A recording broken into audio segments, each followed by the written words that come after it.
Halo teman-teman, perkenalkan kami dari tim SMK Negeri 1 Denpasar. Saya Gustu Putra dan kali ini saya bersama rekan saya. Saya Ibnu Effendi dan hari ini kami akan membawakan materi routing statik. Nah, untuk materinya ada dua hal yang akan kita bahas hari ini. Yang pertama routing secara umum, lalu ada jenis-jenis routing yaitu routing dinamis dan routing statik. Lalu Gustu bisa langsung kita masuk ke materinya? Oh iya, bisa. Nah, jadi untuk lebih mudahnya, routing itu kan kata dalam bahasa Inggris, artinya itu menentukan jalan. Jadi routing itu bagaimana kita membuat paket itu sampai ke suatu tujuan melalui titik-titik tertentu. Jadinya inti dari routing itu adalah tujuannya mana, lewat mana, gitu. Nah, ada lagi pertanyaannya. Nah, lanjut kita bahas jenis-jenis routing. Kan ada dua, routing statik dan routing dinamis. Nah, gitu. betul. Nah, memang jenisnya sudah disebutkan tadi, statis dan dinamis, tapi yang membedakan itu kita sebenarnya dalam routing itu mengetahui satu tabel. Tabel itu merupakan tabel routing. Isinya destination sama gateway. Jadinya tujuannya sama nanti lewat mana supaya bisa mencapai tujuan itu. Nah, bedanya itu kalau misalkan di static route, itu tabelnya itu kita yang mengupdate sendiri sebagai admin jaringan. Jadinya memang diperuntukkan untuk jaringan skala kecil yang tidak perlu update terus-terusan. Nah, terus kalau dinamik itu, tabel routing itu diupdate secara otomatis oleh protokol-protokol otomatis itu ya? Iya. Nah, untuk di Mikrotik sendiri kita punya beberapa protokol. Mungkin yang teman-teman sering dengar itu ada apa? BGP. Ya, ada BGP, ada OSPF dan juga RIP. Ya. Tuh. Nah, mungkin segitu aja cukup untuk materinya. Lanjut kita akan langsung lakukan praktek.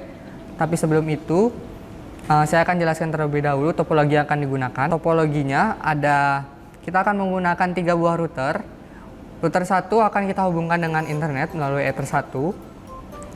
Lalu ketiga router ini akan saling terhubung di masing-masing interface-nya seperti pada gambar topologi yang ada di layar. Lalu untuk router 2 akan memiliki satu buah network, yaitu network 1, dan router 3 akan memiliki 2 buah network 2 dan network 3. Dan tujuan kita melakukan praktik hari ini adalah agar ketiga network ini dapat saling terhubung dan juga bisa menerima akses ke internet. Nah, langsung aja kita akan buka untuk Winbox-nya. Lalu kita koneksikan LAN laptop kita ke router 1, karena yang pertama kita perlu mengkonfigurasikan router 1-nya. Langsung kita buka untuk router 1-nya. Di sini untuk IP address-nya sudah saya konfigurasikan terlebih dahulu sesuai dengan topologi yang sudah dibahas. Lalu untuk di router 1 ini kita perlu mengkonfigurasikan IP firewall NAT-nya. Karena di router 1 ini akan terhubung ke Ethernet, maka IP firewall NAT-nya harus kita setting. Untuk chain-nya itu SRC NAT, out interface-nya Ether 1 yang terhubung dengan internet, lalu action-nya Masquerade. Selanjutnya kita akan setting ke menu IP routes-nya, karena ini merupakan menu untuk menambahkan tabel routing kita.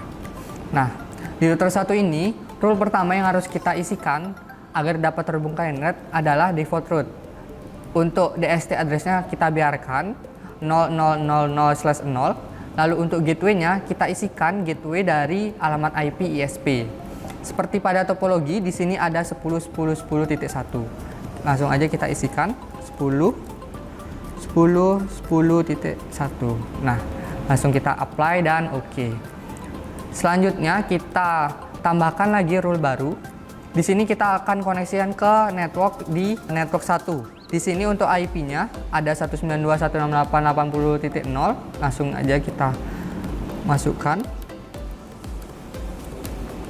/24. Untuk gateway-nya di sini perlu diperhatikan untuk pemilihan gateway-nya kita gunakan IP yang terhubung dengan router 2, karena di sini kita akan ke network 1, maka kita perlu melewati router 2. Jadi untuk interface yang terhubung dengan router 2 dan kita akan gunakan IP-nya yang satu segmen dengan router 1. Di sini untuk IP-nya ada 172.16.1.2 maka kita akan isikan untuk gateway-nya 172.16.1.2. Lalu kita apply dan oke. Selanjutnya kita akan tambahkan rule baru lagi dengan destination address-nya itu ke network 2. Untuk IP-nya ada 192.168.100.1.0/24 dan untuk gateway-nya sama seperti tadi, kita harus perhatikan untuk ke network 2 kita perlu melewati router 3. Maka dari itu kita akan pilih gateway-nya antara dua IP ini. Nah, gateway yang kita pilih adalah IP yang terdekat dengan router 3 ini. Di sini IP-nya adalah 172.16.2.2. Nah, langsung aja kita isikan untuk gateway-nya. 172.16.2.2. Langsung kita apply dan oke. Lalu kita tambahkan lagi satu rule untuk ke network 3. Untuk IP-nya 192.168.101.0/24. Lalu untuk di sini untuk gateway-nya kita akan samakan dengan gateway sebelumnya karena masih dalam satu router yang sama, yaitu 172.16.2.2. Lalu kita klik apply dan oke. Nah, sampai sini untuk konfigurasi dari router 1 sudah selesai. Nah, sebentar. Tapi sebelum kita praktek itu, ada baiknya kita memperkenalkan nih bintang tamu kita hari ini. Nah, jadi ini adalah perangkat yang kita gunakan untuk praktik. Ini MikroTik Router Board RB951 series, lebih tepatnya RB951UI 2HND. Jadi router ini memiliki 5 port, sudah mendukung PoE in dan out, artinya bisa menerima sumber listrik dari Ethernet, bisa juga membuat sumber listrik supaya bisa digunakan untuk perangkat lain. Jadi seperti itu. Dan ini juga sudah menggunakan router OS dengan level 4. Jadi sudah mencakup semua yang kita butuhkan hari ini kan Nuh. Benar-benar. Khususnya untuk konfigurasi routing statis ini. Gitu. Seperti itu kawan-kawan. Oke, setelah kita mengkonfigurasikan router 1, kita akan lanjut untuk konfigurasi router 2 dan router 3. Untuk router 3 nanti akan dibantu oleh Gustu untuk konfigurasinya. Siap. Oke, untuk melakukan konfigurasi di router 2, kita perlu memindahkan LAN-nya ke Ether 3 di router 2 terlebih dahulu. Lanjut ke buka Winbox-nya. Di sini sudah terdeteksi untuk router 2-nya. Nah, untuk router 2 ini sudah dikonfigurasi untuk di bagian IP address-nya sesuai dengan topologi yang ada sebelumnya. Di sini kita akan langsung fokus ke bagian IP lalu routes. Nah, untuk rule yang perlu kita tambahkan agar router 2 ini mampu menghubungkan network satunya agar mau terhubung ke internet dan juga ke network 2 dan 3, kita perlu menambahkan satu rule saja, yaitu rule default route. Kenapa kita hanya menambahkan satu rule? Karena untuk default route sendiri itu sudah mencakup semua rule yang tadi sudah kita buat. Jadi ketika router 2 akan melakukan koneksi ke network 2, router 2 akan meminta route list ke router 1. Lalu di router 1 tadi yang sudah kita konfigurasikan akan dialihkan trafficnya menuju ke network 2. Jadi di sini untuk gateway-nya kita akan gunakan interface yang terhubung dengan router 1. Di sini untuk IP yang satu segmen itu ada 172.16.1.1. Itu yang akan kita gunakan pada gateway-nya. 1.1. Lalu kita apply dan oke. Di sini sudah reachable dan statusnya sudah AS, yaitu aktif dan statik. Untuk konfigurasi router 2 sudah selesai. Untuk Gustu, apakah sudah untuk konfigurasi router 3-nya? Oke, sudah. Bisa dipaparkan sedikit apa saja yang perlu dikonfigurasi? Oh, boleh. Nah, untuk konfigurasi antara router 2 dan router 3 ini sebenarnya tidak jauh berbeda, sama-sama default route. Yang membedakan itu hanya gateway, pintu masuknya kemana. Karena kalau misalkan dari router 2 itu menggunakan IP 172.16.1.1. Kalau saya menggunakan 172.16.2.1. Jadi sama, menggunakan default route, yang berbeda hanya gateway-nya saja. Konfigurasi gateway-nya saja ya. Betul berarti. sekali. Oke, langsung aja kita untuk coba koneksinya karena semua router sudah dikonfigurasikan, langsung kita tes untuk koneksinya. Kita akan gunakan CMD untuk medianya. Kita akan langsung ping ke network karena di sini saya connect ke sebagai network 1 di router 2. Jadi saya akan ping ke network 2. Kita ping IP-nya 192.168.100.1. Kita enter. Di sini sudah menerima traffic. Sudah TTL statusnya. Selanjutnya kita coba ping untuk router 3. Nah, di sini juga sudah untuk network 3-nya. Selanjutnya kita akan coba untuk lihat trace route-nya kemana diarahkan router ini saat kita akan terkoneksi ke network 2. Untuk perintahnya kita bisa mengetikkan trace route,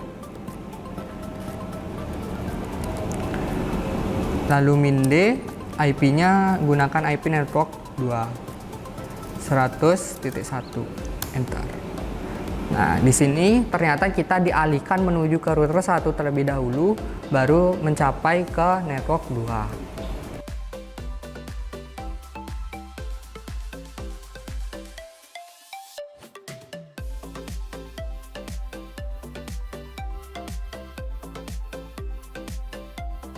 Nah, untuk konfigurasi dari dan pengetesan dari skenario 1 sudah selesai. Akan ada skenario lain yang akan kita coba dalam jaringan ini. Kita akan konfigurasi selanjutnya. Nah, sekarang saya akan mencoba konfigurasi dari skenario 2 ya. Iya. Dimana nanti kita akan membuat jaringan lokal antara router 2 dan router 3 sehingga tidak melewati router 1. Nah, sekarang kan saya ada di network 2 nih. Benar. Sekarang saya ada di network 2 supaya bisa berkomunikasi dengan network 1 langsung tanpa melewati router 1. Nah, untuk konfigurasinya seperti ini. Konfigurasinya pertama kita ke IP, lalu ke routes. Nah, sini kita tinggal tambahkan kayak yang tadi saya paparkan itu. Di sini mau kemana sama lewat mana. Nah, kalau di sini mau kemana kita ke sini ke 192.168.80.1. 80.1 coba lihat lagi. 80.0/24. Nah, kalau gateway itu lewat mana? Jadi untuk gateway-nya itu di sini 172.16.3.1. 172.16.3.1. Lalu klik apply dan oke. Ini sudah dapat status reachable ether 1 ya. Sorry. Untuk pengujiannya mungkin bisa langsung trace route aja. Oke, bisa langsung trace route aja. Kita lakukan trace route di CMD trace RT min D.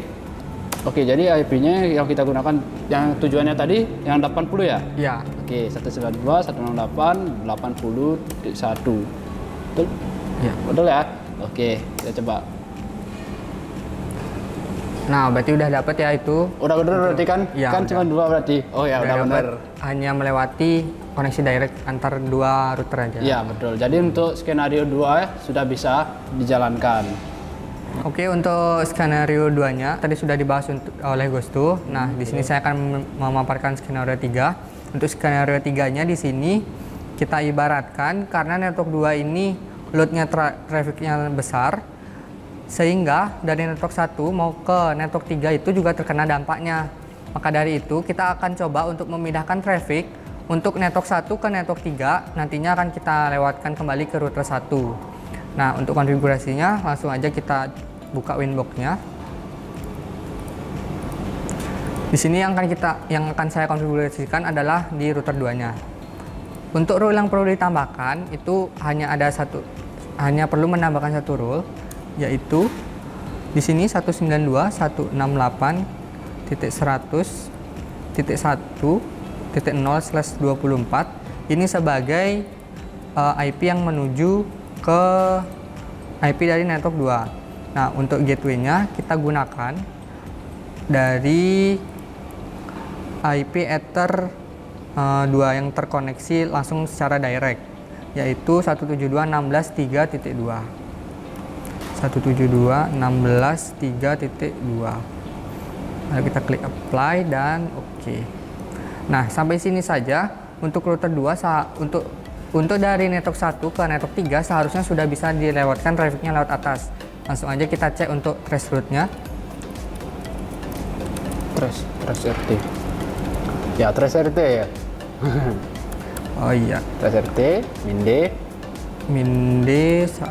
terus IP dari network 168.100.1. Ya. Kita coba tes dulu untuk traffic ke router 1, ke network 2 masih secara direct. Lalu untuk ke network 3-nya itu sudah dilewatkan router 1. Nah, sekian untuk skenario 3-nya. Nah, untuk skenario yang terakhir kita ada skenario 4. Di sini kasusnya adalah ketika koneksi direct antara router 2 dan router 3 ini tiba-tiba Ethernetnya mati, maka kita akan alihkan traffic yang menuju ke network 2, kita akan ikut alihkan menuju ke router 1. Nah, untuk menerapkannya kita bisa gunakan yang namanya fitur check gateway. Nah, kita akan langsung aja buka di IP routes-nya. Nah, di sini karena tadi kita sudah buat yang untuk rule di skenario 2 sebelumnya, kita pakai lagi untuk rule tersebut. Tinggal kita tambahkan di bagian check gateway-nya, kita enablekan menjadi opsinya ping. Gunanya untuk apa? Supaya nanti dia akan mengecek dengan melalui ping secara berkala apakah untuk Ether 2-nya masih terhubung atau tidak. Nah, di sini kita akan coba cek terlebih dahulu untuk trace route-nya apakah dilewatkan jalur direct ataukah menuju router 1. Langsung kita trace route untuk ke router ininya. Nah, di sini dilewatkan jalur direct. Lalu kita akan langsung tes untuk matikan Ether 3. Untuk Gustu bisa dibantu untuk matikan Ether 2 atau Ether 2-nya tadi ya? iya, Oh, Ether 2 ya? Oke, siap. 3, 2, mati. Nah, di sini statusnya sudah biru dan unreachable, artinya sudah tidak berfungsi untuk rule-nya. Kita akan coba ping lagi. Maka nantinya rute akan dialihkan menuju ke router 1 terlebih dahulu. Nah, mungkin cukup sekian ya, Gustu. Ya, Dari tadi kita sudah ngerjain skenario 1 sampai 4. Mungkin cukup sekian untuk video tutorial ini. Kita akhiri dengan terima kasih. Terima kasih.